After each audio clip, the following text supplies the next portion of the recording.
Oi, espero que você esteja bem. Seja muito bem-vindo, muito bem-vinda à nossa atividade aula, né? Aula complementar. Como eu prometi, lembra que eu prometi para você? Eu estou trazendo aqui esse livro, tá? É um livro que eu tenho desde 90, chama O Relatório Popcorn. Ele foi lançado na década de 90 e a sua autora, como você pode ver aqui, né, Fritz Popcorn, ela é uma norte-americana, nova-iorquina, e se reuniu com alguns mercadólogos, alguns amigos, e numa espécie de brincadeira, um brainstorm, eles decidiram pensar, né, conversar e discutir a respeito de quais seriam as tendências de mercado, o que seria plausível, como deveriam ser realizados os investimentos, o que daria certo, qual seria o melhor modelo de negócio para o futuro, tá? E o futuro deles é o nosso passado até, porque em 1990 ela fez uma previsão para 2010, ou seja, ela fez uma previsão com 20 anos de espaço, né? Com intervalo de tempo. E nós estamos em 2017, você vê, já estamos 7 anos à frente da previsão dela, ou seja, o futuro dela já é o nosso passado.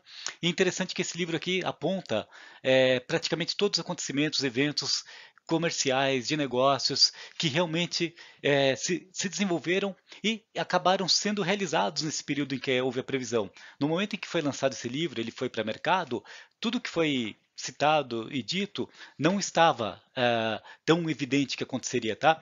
E por que é importante essa leitura, esse fato? Você está trabalhando com várias disciplinas aí, principalmente você tem algumas disciplinas da área de negócios, área de marketing e de comunicação. É importante frisar que a partir do conhecimento de como que é feita essa leitura para mercado e de cenário e quais são os vetores, quais são os mecanismos e dispositivos utilizados para esse entendimento, você possa, a partir de hoje, deste momento, fazer uma leitura para o futuro mais próximo e você tem uma vantagem competitiva de sair na frente, tá? A vantagem competitiva, ela se resume exclusivamente em você conseguir enxergar o que as outras pessoas não enxergam, tá? E isso é um exercício diário, quando você olha para as coisas e começa a pensar como poderia ser. Se mudasse isso, se mudasse aquilo, quais seriam as reações? Todos nós temos essa competência, principalmente você que está aí estudando, tendo acesso aos melhores referenciais e principalmente acompanhado aí todo esse material complementar que eu vou assim no sentido de colocar, puxar você para que você seja um bom profissional no mercado, tá bom? Vamos em frente. Agora vamos passo a passo. Essa aula aqui, estou dando uma olhadinha, ela tem 2 minutos, eu calculo de 15 a 20 minutos. Procure tirar um tempo para assistir ela inteira, tá? Porque ela não vai fazer sentido se você interromper. Ou se você avançar, também não fará sentido. Se você pegar um trecho lá pela metade, pelo fim, pensando que vai ser sintetizado, não faz sentido. Você precisa assistir ela inteira para que numa construção de todos os pensamentos e toda a teoria, você consiga formular uma maneira para enxergar cenário e de repente fazer uma previsão para a inteligência de mercado, tá bem? Vamos lá? Ah, você pode me perguntar, professor, tá bom, na prática, né, na teoria tudo é muito lindo. E você já aplicou isso? Já, tá? Já apliquei tanto no mercado de luxo acessível, e pode ter certeza que realmente funciona, tá bem? Vamos lá. Como decodificar a cultura? A partir desse momento eu digo o que eu falo, tá? Sempre amparado pelo livro, com crédito para o autor, e obviamente vou beber em outras fontes, não fiquei limitado e restrito a esse livro. Eu busquei informações também que vão trabalhar no campo da sociologia básica, tá? Trabalha no campo da antropologia e da comunicação e da cultura midiática. Alguns pensamentos que eu terei aqui, algumas falas minhas, elas derivam de alguns autores como o Eugênio Trivinho, que é um professor doutor de São Paulo, professor doutor Norval Baitalo Júnior, também é um teórico, pensador, pesquisador. Algumas falas vêm, bebo na fonte do Bauman, algumas falas eu vou beber na fonte do Paul Virilio, algumas falas vou beber na fonte de Org Simmel, ou seja, não estou com achismo, e como eu não estou colocando referência aqui no final, eu quero citar esses autores logo no começo, tá? Alguma coisinha eu peguei do Kotler, mas eu penso que para trabalhar com mais profundidade, eu sempre prefiro beber na fonte das ciências sociais aplicadas, campo da comunicação, das ciências sociais, tá bem? Vamos lá. Como se decodifica uma cultura? Cultura é um autor que fala muito disso, Norbert Elias, e aqui eu estou falando um pouquinho junto com ele e dentro da autora, tá? A cultura, geralmente nós nos fechamos em silos ou guetos, ou seja, você tem seus hábitos culturais cotidianos, sua família, o círculo de amigos e seu círculo social dentro da sua cidade, seu bairro, sua comunidade e no ambiente de trabalho. Raramente você excede, perpassa, ultrapassa e vai além dessas fronteiras culturais. O que significa isso? Você tem os amigos que têm os mesmos hábitos e costumes que você, ainda que haja um desvio, tá? Uma curva de desvio, você ainda vai encontrar aí uma pequena. Você não vai ter tanta sintonia com pessoas que não têm os mesmos costumes que você. Isso faz parte dos nossos hábitos e costumes, nosso modelo gregário, nosso jeito de ser. Também é muito comum que você costume assistir televisão, né? Embora seja um hábito que já na nossa geração atual, poucas pessoas têm esse hábito. As pessoas estão mais na internet, lendo livros, etc. e tal. Mas vamos partir do pressuposto que você ainda venha de uma geração que ainda tem esse modelo de informação. É, Tende a assistir sempre os mesmos programas, se orientar pelos mesmos telejornais, as mesmas revistas, as mesmas fontes, os mesmos colegas. O que significa isso?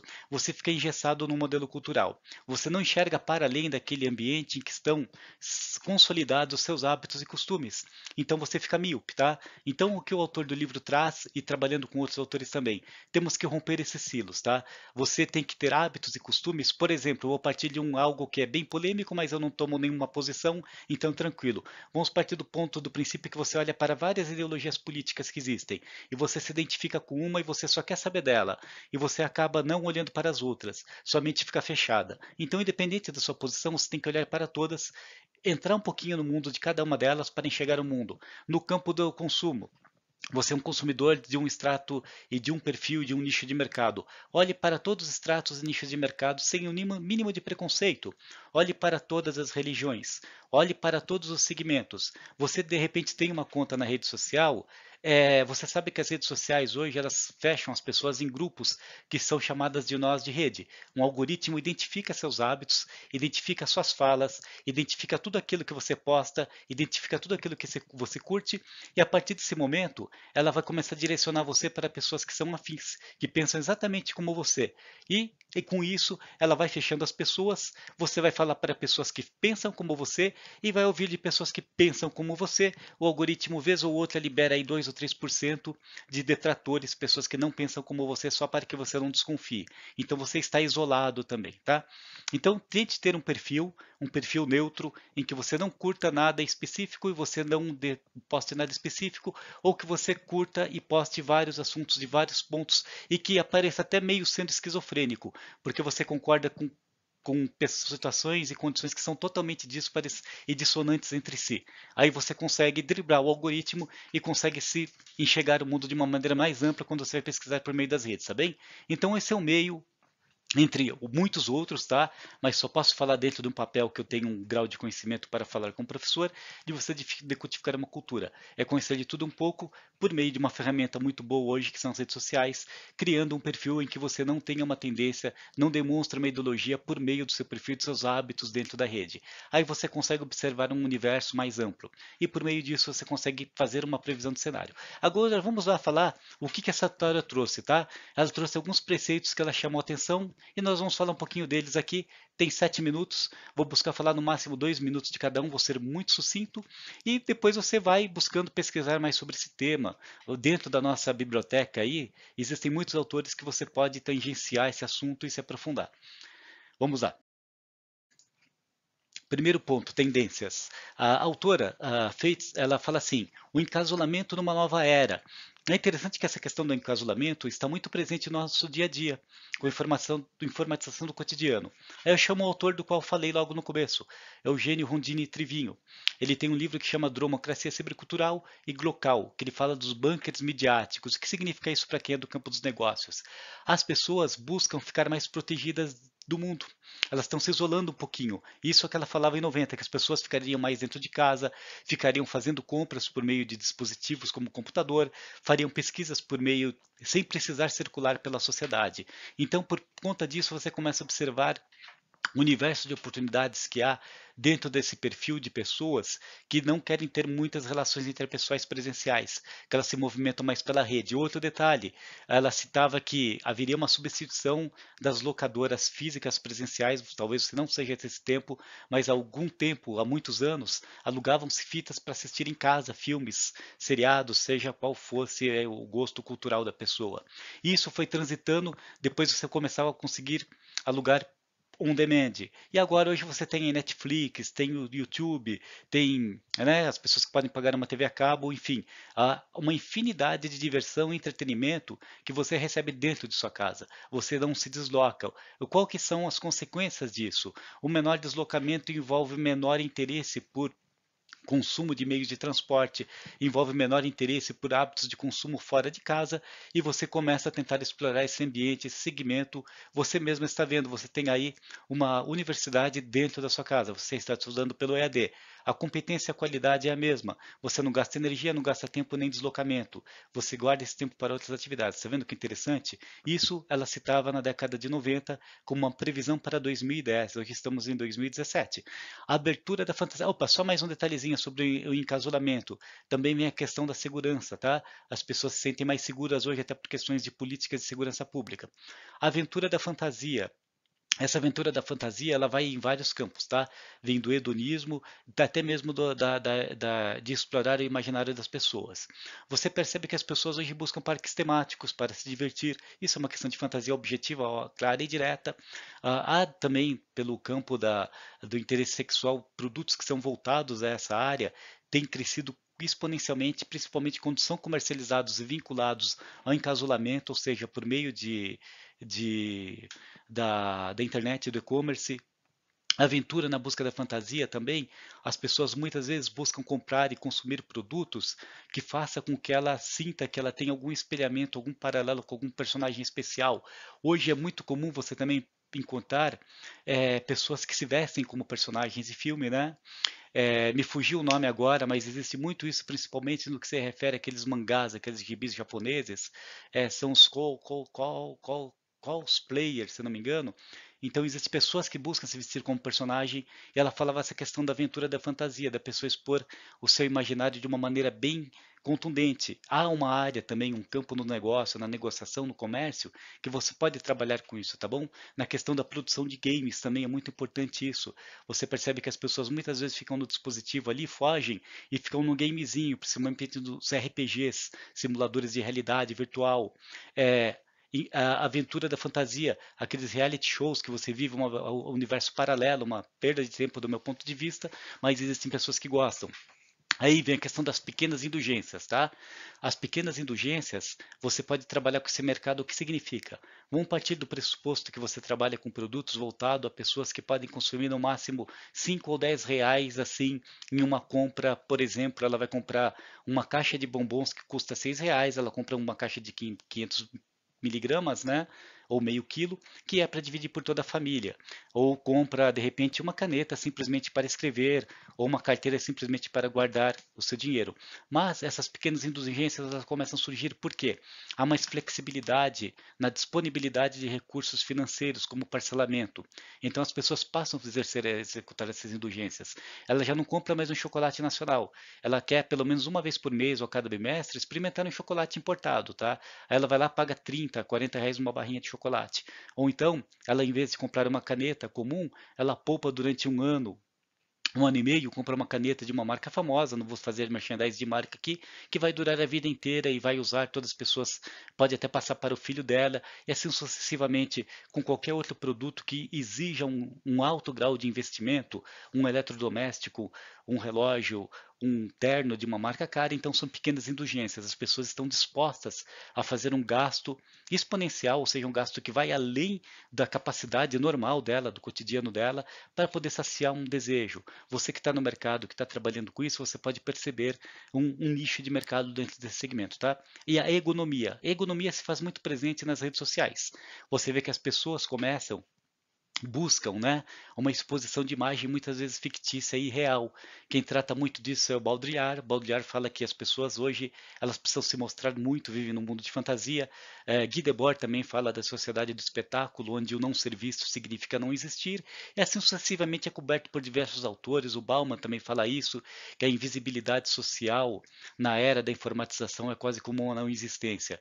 Então essa questão do ego, que as pessoas gostam de aparecer, você vê é muito comum a televisão cooptou essa lógica de usar e manipular as pessoas para que elas participem dentro de um cenário jornalístico. Isso é uma estratégia.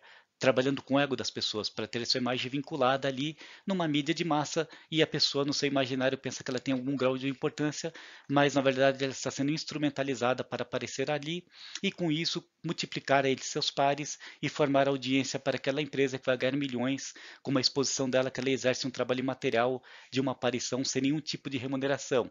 Então essa questão da economia você utiliza e pode ser utilizado em negócios, você pode trabalhar isso quando você trabalha e frisando e destacando para a pessoa que aquilo vai fazer com que ela tenha um destaque social, é a questão da ergonomia, tá? O sair fora é bem interessante. Esse sair fora é a questão da. Atualmente as pessoas pensam muito em home office, né?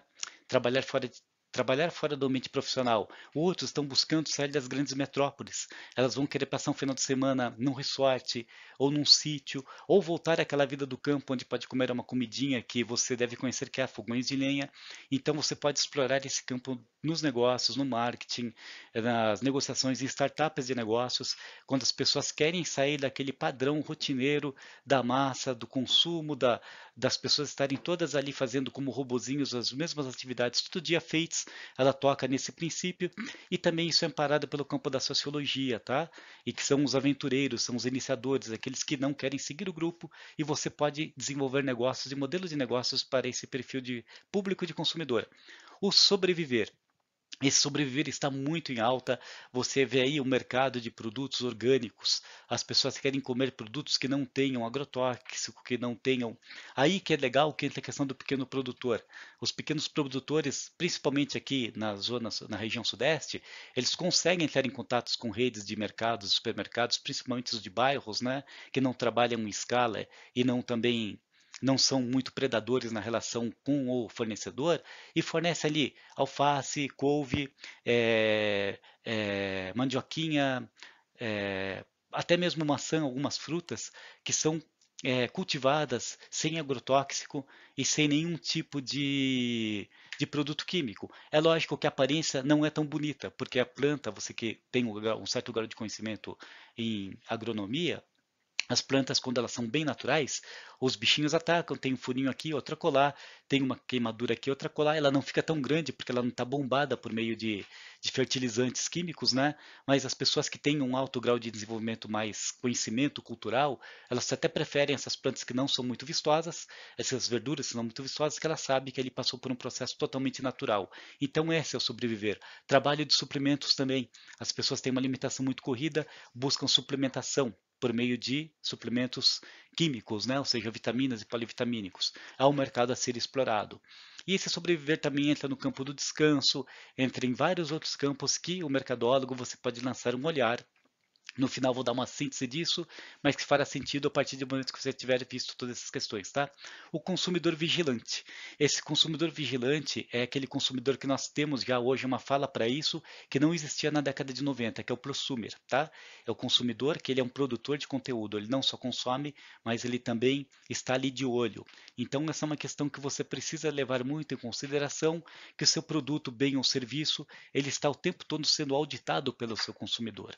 Então, a partir do momento que você demonstra responsabilidade pelo seu produto, pela sua marca, pela sua empresa, você demonstra responsabilidade com o seu consumidor, pode ter certeza que ele vai ser melhor promotor da sua marca e da sua empresa do que mesmo uma mídia paga. Se você está desenvolvendo uma startup, uma empresa, está trabalhando no segmento de atendimento, a partir do momento que toda a política e filosofia da sua empresa, toda a filosofia corporativa, todo o conjunto de valores da sua empresa forem voltados para atender o melhor possível esse consumidor, você terá ali promotores da sua marca que divulgarão no boca a boca, nas redes sociais, no WhatsApp, por todos os dispositivos possíveis eletrônicos e até presencialmente a sua empresa. Você conseguirá excelência de retorno, melhor conversão da sua empresa e da sua marca por meio desse consumidor vigilante, que já não aceita também as questões de empresas que trabalham com mão de obra escrava. Hoje em dia há muito isso falado nos jornais. Eu recomendo que você leia os jornais na internet. Os jornais de internet eles têm muito mais profundidade que os telejornais. Busque os jornais da sua cidade, procure vários jornais diferentes, porque os jornais têm editoriais que têm vínculos de ideais também. Muitas vezes ele apresentando a verdade, ele apresenta a verdade que é verdade, mas não completa, e o outro apresenta uma verdade que não é tão completa, você junta as duas verdades e você tem uma verdade realmente que faz sentido para todo os elementos da sociedade, tá? Então leia alguns jornais, se aprofunde nisso. Hoje o consumidor, eu mesmo, eu não compro nenhum produto de uma marca ou uma empresa que esteja envolvida em exploração de mão de obra das pessoas, tá? E é importante estudar esse aspecto, que isso é uma tendência muito forte, tá? Está aqui no livro, tem autores, tem um vazamento teórico e está acontecendo na nossa sociedade. 99 vidas, o que significa isso? A dromocracia cibercultural. Aí eu entro com dois autores fantásticos, pesquisadores brasileiros, que é o professor doutor Eugênio Trivinho e o professor doutor Norval Baitello Júnior. Eu chamo sempre eles porque eu gosto de valorizar os pesquisadores brasileiros, tá? No Brasil temos grandes pensadores e eles estudaram os melhores autores mundiais e trazem aqui uma concepção do melhor da teoria para dentro da nossa cultura, a cultura brasileira. E ambos falam de uma coisa muito interessante. Primeiro, o professor Norval Baitello, né? Ele se diz que o tempo de vida é o tempo lento. É o tempo tranquilo em que as pessoas precisam de um certo tempo para conversar, para viver, para estar com seus pares. Você ouvindo seu pai, ou seu filho, ou sua avó, sua mãe, ou seu neto, seu irmão, sua irmã, seu tio, sua tia, seu amigo, seu colega, mas com tranquilidade, sem nenhum contato com nenhum dispositivo, assim, aquela relação direta. Mas, né, essas 99 vidas vêm no sentido da dromocracia. Aí quem trata dessa questão por uma vista, uma visão crítica, né, que é uma violência ao humano, mas que é uma oportunidade de mercado, é o professor Eugênio Trivinho. Ele vê, por um lado, que o ser humano ele está precisando dar uma desaceleradinha porque ele está fazendo muitas tarefas ao mesmo tempo. E vivemos isso. Hoje as pessoas estão passeando com a família em um restaurante, ao mesmo tempo consultando um preço por meio de um smartphone, e ao passo que o outro está consultando no outro já um lugar para ir assistir um filme à tarde, ou seja, são as 99 vidas. As pessoas querem preencher a sua agenda de uma maneira extremamente acelerada. E, professor, e o que isso tem a ver com oportunidade de mercado? Você precisa oferecer serviços objetivos que envolvam é, o mínimo de tempo do consumidor e daquele que vai ser o tomador de serviço, e que demonstre para ele que você não vai tomar muito da agenda dele, tá?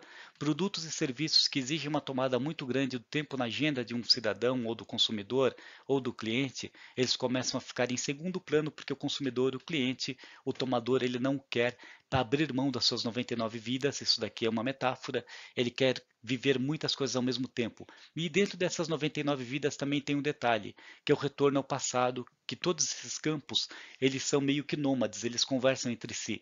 A pessoa vai buscar, às vezes, o cidadão baby boom, você estudou essa geração, né? Aí quem está fazendo nesse momento o comportamento do consumidor, as pessoas vão buscar um retorno ao passado. Muitas vezes elas querem usar uma vintage são aquelas roupas antigas, móveis antigos. Então, é uma abertura de espaço para mercado em que você consegue ali vender produtos recuperados, reformados, restaurados, para quem é da área imobiliária, imóveis antigos que mantenham a sua característica, porque as pessoas não querem mais aquela casinha quadrada, toda ajeitadinha, elas querem aquelas casinhas que têm mais um estilo antigo, que mantenha uma aparência externa mais antiga e dentro ela pareça ser mais confortável, tá? Preciso fazer uma volta aqui num ponto que é a questão da indulgência, sair fora, volta ao passado, sobreviver. Na questão do sobreviver, tem mais um detalhe importante, que é o campo 7.